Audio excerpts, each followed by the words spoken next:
Ang mabuting balita mula sa langit sa araw na ito. Ngayoy panahong marapat, panahon ng pagliligtas, araw ngayon ng pagtawag upang makamit ang habag ng Panginoong matapat. Ang mabuting balita ng Panginoon ayon kay San Mateo. Pinupuri ka namin, Panginoong Hesukristo.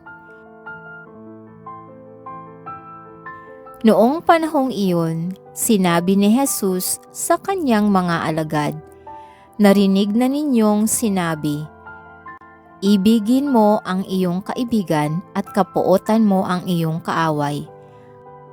Ngunit ito naman sabi ko, ibigin ninyo ang inyong mga kaaway at idalangin ninyo ang mga umuusig sa inyo, upang kayo'y maging tunay na anak ng inyong amang nasa langit.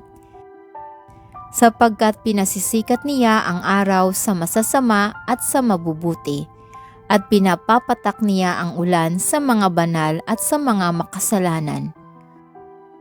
Kung ang mga umiibig sa inyo ang siya lamang ninyong iibigin, ano pang gantimpala ang inyong hihintayin?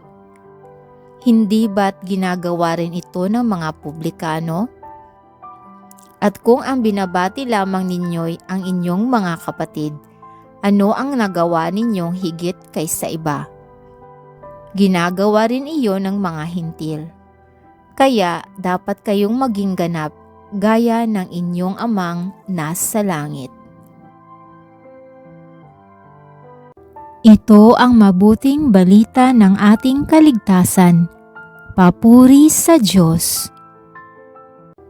Maraming salamat po sa inyong tulong na maipalaganap ang mabuting balita ng Poong Jesus sa lahat ng mga Pilipino sa buong mundo.